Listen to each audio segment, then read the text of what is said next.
Bueno, en el día de la fecha vamos a trabajar el material que teníamos previsto trabajar mañana, lunes 28 de octubre. Eh, es el texto que sacó Flaxo en la publicación de Cifra en los primeros meses del año 2016 y que básicamente describe, como su título indica, la naturaleza política y económica de la alianza Cambiemos. El texto estuvo publicado por Horacio Robelli y la presentación que van a observar eh, la preparé para ustedes. Antes de arrancar, quiero decirles que la clase que no vamos a tener no implica ninguna modificación en la agenda que teníamos prevista para el parcial de la semana que viene. Y el texto que voy a presentarles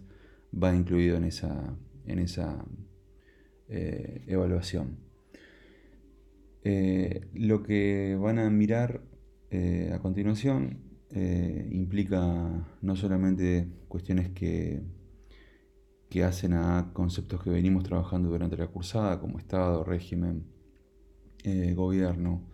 partidos políticos, la noción de hegemonía, sino que también hay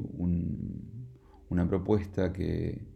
se trabaja en el material de Rovelli, que implica estar haciendo una caracterización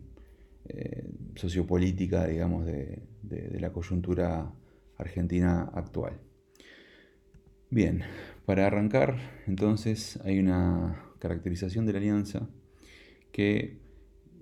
digamos, cuando finalice la presentación, va a ordenar la composición política, el régimen de acumulación,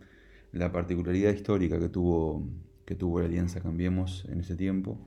y el tipo de liderazgo que, que se llevaba adelante, que se predicaba y que se llevaba adelante. Los conceptos que vamos a estar trabajando son los de bloque de poder, intelectuales orgánicos, la noción de hegemonía en su versión o en su tipología de transformismo político. El análisis va a estar ordenado en función de la política económica del gobierno de Cambiemos y los ejes que, digamos, describe el material implican la modificación de la estructura estatal y lo que eso implica en términos de regulación de mercado y la relación de ese mercado con los sectores oligopólicos de la economía y el ajuste económico, digamos, como otro de los ejes importantes a tener en cuenta en el material que vamos a revisar. Bien, en relación al bloque de poder, ustedes ya han revisado, digamos, desde el punto de vista teórico a Gramsci, y la función que cumple el bloque es básicamente la de conducir el proceso político, económico y social, que en este caso particular de la Argentina reemplazó al gobierno nacional y popular, digamos, estructurado en las gestiones de los primeros, el primer gobierno de Néstor Kirchner y los dos mandatos que tuvo Cristina Fernández de Kirchner. La otra cuestión que conceptualmente trabaja el bloque de poder es la articulación de las distintas fracciones del capital, mediante las que, digamos, está dividida la burguesía de un país, y que básicamente en el caso del bloque de poder solamente una de esas fracciones genera y da sentido a la construcción hegemónica. Bien, en términos de quiénes integran ese bloque de poder, como decíamos anteriormente, las distintas fracciones de la burguesía nacional. Y cómo se relaciona este concepto con la hegemonía y con el concepto de hegemonía y de intelectual orgánico. Bueno, básicamente Gramsci los describe como un flujo de interacciones permanentes, digamos, ya que en relación a la tarea que hacen los intelectuales orgánicos se forja un bloque de poder que define una particular visión de la hegemonía en determinado momento histórico. Son conceptos que tienen un anclaje histórico claramente. Bien, la noción de intelectual orgánico está definida como toda aquella masa social que ejerce funciones organizativas en un sentido lato, tanto en el campo de la producción, en el campo de la cultura, como en el campo administrativo y político. En términos del paradigma clásico marxista, Gramsci básicamente le otorga una preponderancia a la superestructura, ¿no? Habla del rol moral y ético de las filosofías y cómo ellas operan en el campo de la hegemonía para definir y modelar las distintas posibilidades que tienen esos bloques de poder en el marco del modo de producción capitalista. Por lo tanto, no solamente operan razones que hacen a las cuestiones productivas de una sociedad, sino que también se hace particular mención a los campos de la cultura y a los campos políticos y administrativos. La noción de intelectual no está planteada como regularmente uno puede entenderla en un tono más coloquial, como aquellos que estudian o investigan, sino que es un poco más abierta e incluye a todas aquellas personas que tienen un rol de guía y de conducción en una sociedad. Bueno, básicamente el rol de los intelectuales orgánicos es permitirle a cada bloque de poder ejercer la hegemonía. ¿Cuál es la estrategia de los sectores dominantes, ¿no? Que tuvieron en Argentina? Bueno, fue por un lado nuclear y formar intelectuales orgánicos propios, claramente en una perspectiva de corte neoliberal, en una perspectiva de valorización financiera, y por otro lado la posibilidad de constituir en un mediano y largo plazo una élite dirigente que permitiera modelar el sentido común y disputar el poder político sin la mediación de los partidos tradicionales. Esta tarea, tiene una particularidad en términos de la construcción hegemónica, ya que entra dentro de una de las tipologías que señala Gramsci, una de las tres tipologías que puede asumir la noción de hegemonía, que es lo que vamos a ver ahora. Bueno, el concepto ustedes ya lo han trabajado. Básicamente hay una invocación a Lenin y a su teoría de la revolución, cómo interpreta Gramsci la visión leninista, de aproximación a la revolución, y cuál es el rol que Gramsci le otorga al proletariado en términos de la posibilidad de construir su propio bloque hegemónico, y cómo al mismo tiempo en una visión más analizando la burguesía, cómo la burguesía ordena sus distintas fracciones en términos de esa preocupación. La principal tensión es que a veces los sectores dominantes pierden la conducción ideológica de la sociedad al desplegarse una crisis de dominación. Hemos visto en varios de los textos que hemos revisado cómo en la historia argentina se han dado distintos momentos de criticidad político-institucional, cómo se ha llegado a distintos golpes de Estado para que los sectores dominantes recuperaran la hegemonía y la conducción político y económica de la sociedad. Y en este marco esas crisis, Gramsci describe que pueden asumir tres vertientes: o las dictaduras, o la hegemonía clásica, o el transformismo político. De dictaduras ya hemos hablado y no hace falta recalar más en esa cuestión. La hegemonía clásica es la que estuvimos describiendo hasta recién, Y el transformismo político implica básicamente aquella estrategia de poder que no pretende lograr consenso, sino integrar las conducciones políticas y sociales de los movimientos populares. Esto básicamente no es para dar una respuesta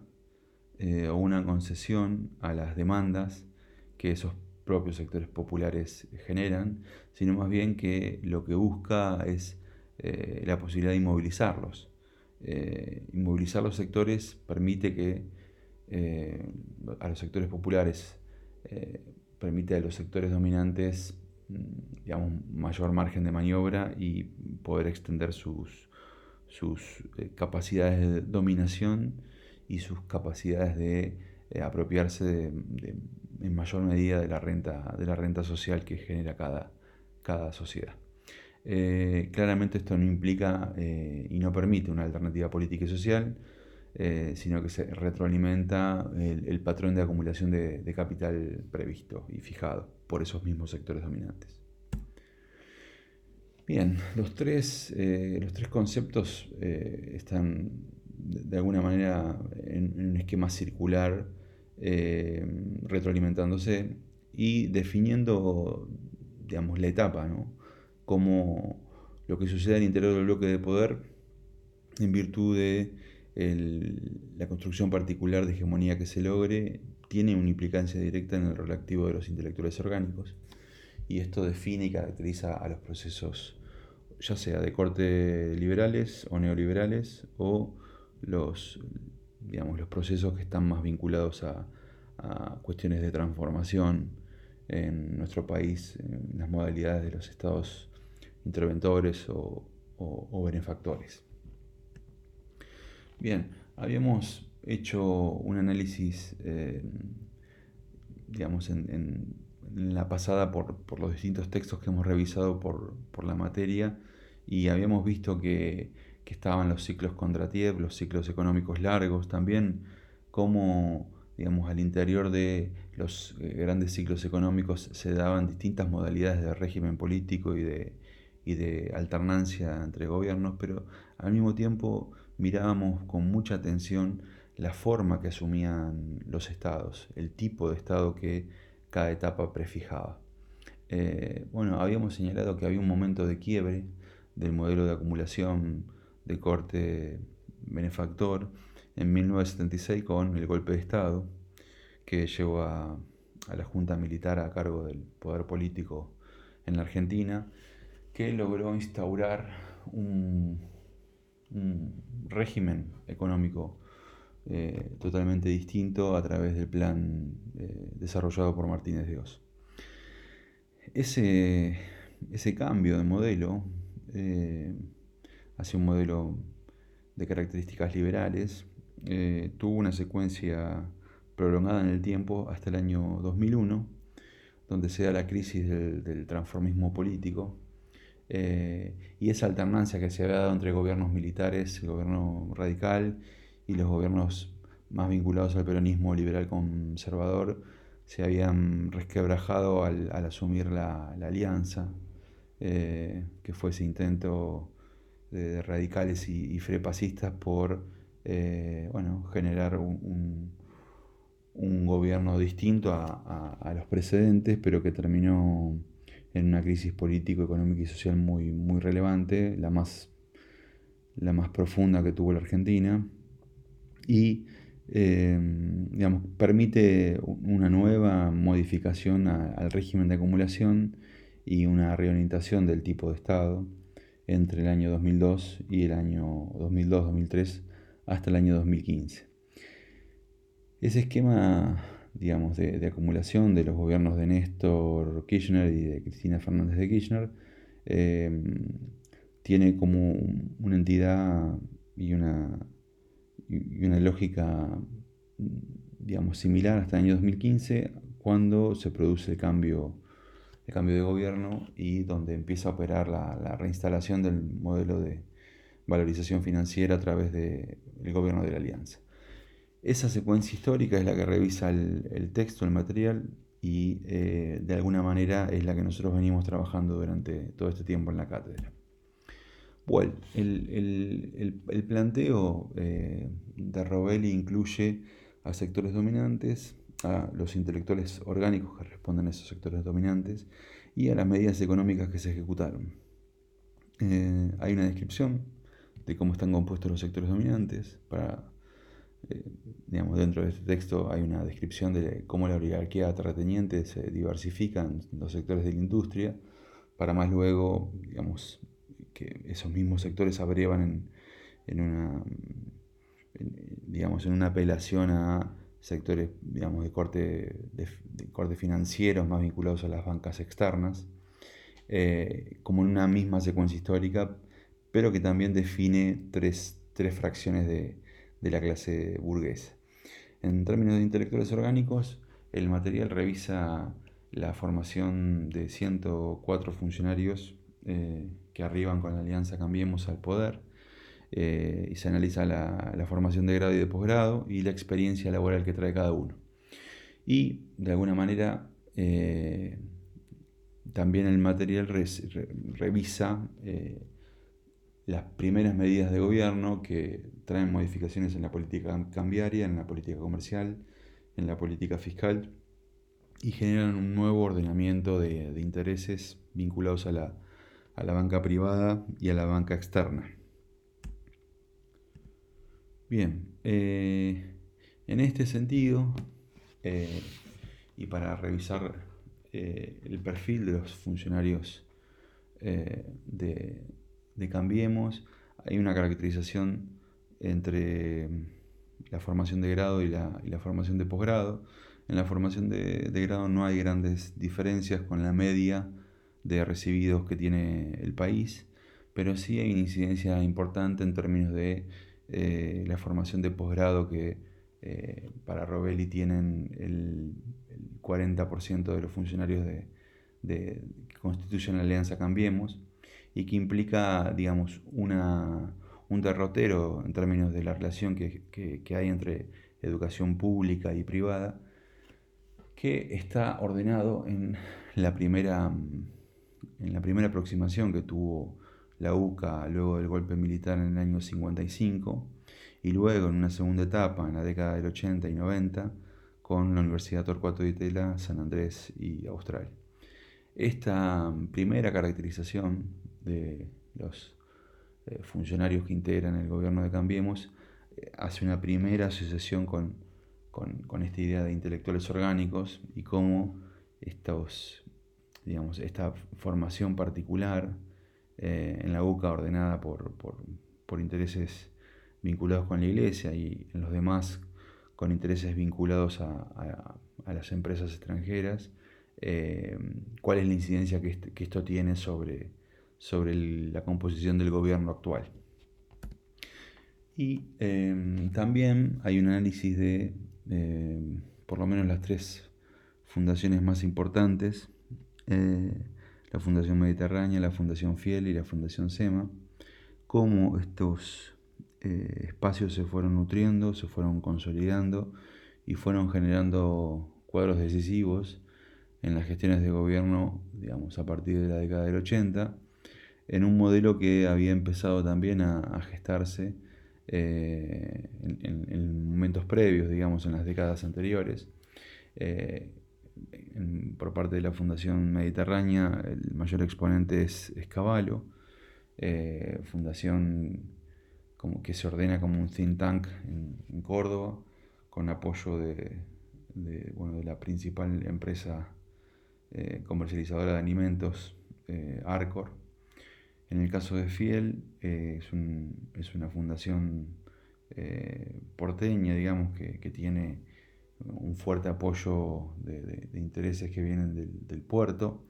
El mayor exponente ahí son los hermanos Aleman, digamos, en este caso Juan Aleman. Y por parte del SEMA, es una fundación del interior del país también, cuyo mayor exponente es Roque Fernández. Bueno, ¿cómo han jugado estas fundaciones en la formación de equipos técnicos, cuadros, que formaron parte de las distintas administraciones de gobierno Luego del golpe militar de 1976, las medidas que se han tomado a partir de los informes y los trabajos que estas fundaciones han tenido hasta acá. Recuerdo que hasta no hace mucho tiempo Duhovne tenía algunos acuerdos generados con algunas de estas fundaciones para elaborar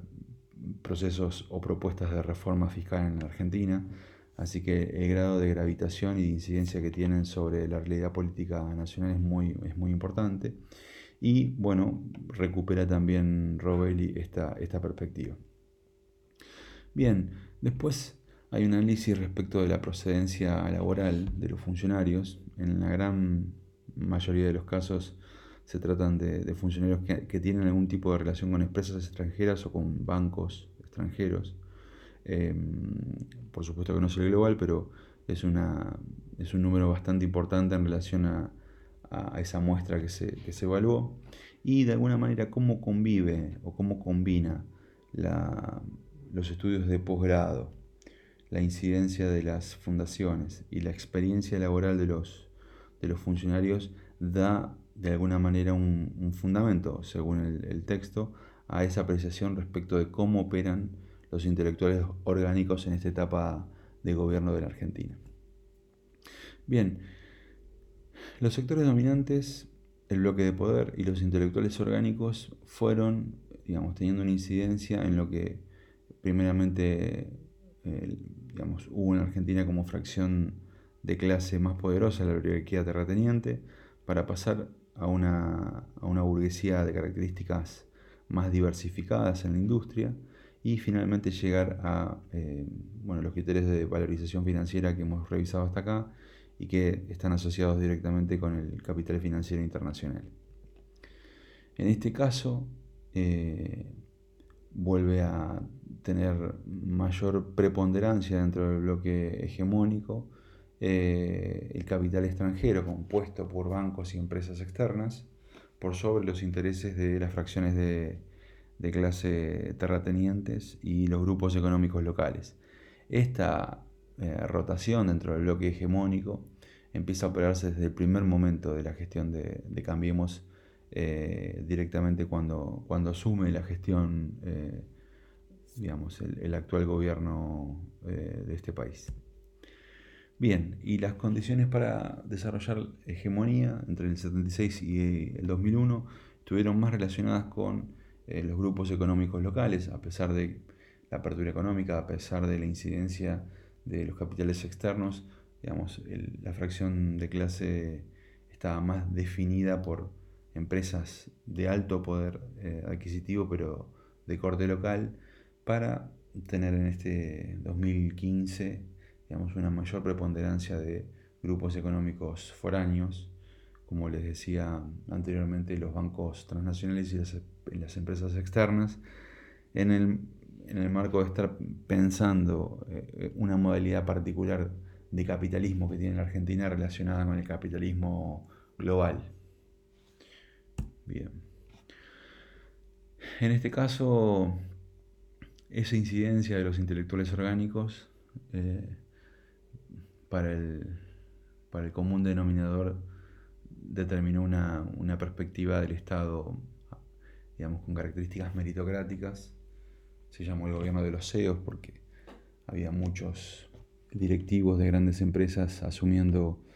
roles de ministros, viceministros y secretarios de Estado para esta gestión, con una doble perspectiva. Por un lado, modificar la estructura estatal kirchnerista y por otro, generar las condiciones para el libre juego de la oferta y la demanda. La primera medida implicaba desandar los criterios de política regulatoria bajo todo concepto, y en el caso de determinar el libre juego de la oferta y la demanda, la posibilidad de que los oligopolios tuvieran una mayor incidencia sobre la distribución de la renta en Argentina. Bueno, por último, volver al principio y determinar que la composición política señalada en el texto habla del PRO, partido local con fuerte incidencia en la capital porteña, y el Partido Radical, que aportó su base subnacional, una fuerte participación en gran parte de las provincias en Argentina y además la posibilidad de ganar muchísimos municipios, sobre todo en la provincia de Buenos Aires. En el texto también se mencionan alianzas con el Frente Renovador y cuadros dentro del Frente Renovador en la caracterización política de la alianza. Una particularidad histórica que se revisa al inicio del texto y que tiene que ver con que los sectores dominantes, para hacerse del control del Estado, contaron con dos particularidades. Por un lado, por primera vez en la historia, tener un partido propio. Después de las distintas experiencias de golpes de Estado, los sectores dominantes no habían podido constituir una base partidaria propia y la consiguen en 2015 con perspectiva nacional, ¿no? Y por otro lado, que ese partido gane las elecciones en el juego democrático con el apoyo popular. Bueno, el modelo de acumulación o el régimen de acumulación es liberal. La fracción económica determinante, hegemónica, es la del capital extranjero y capital financiero. Y el tipo de liderazgo tiene características meritocráticas y la instalación de los gerentes de la empresa privada a la gestión pública. Bueno, como vimos acá, se ponen en juego aspectos que hacen a el Estado, el régimen y los gobiernos, y a las características del transformismo político en la Argentina, como hemos señalado. Es importante revisar cómo juegan las relaciones, los tres conceptos definidos de bloque de poder, intelectuales orgánicos y hegemonía, en términos de lo que tiene que ver con la mirada sobre la política económica como una determinada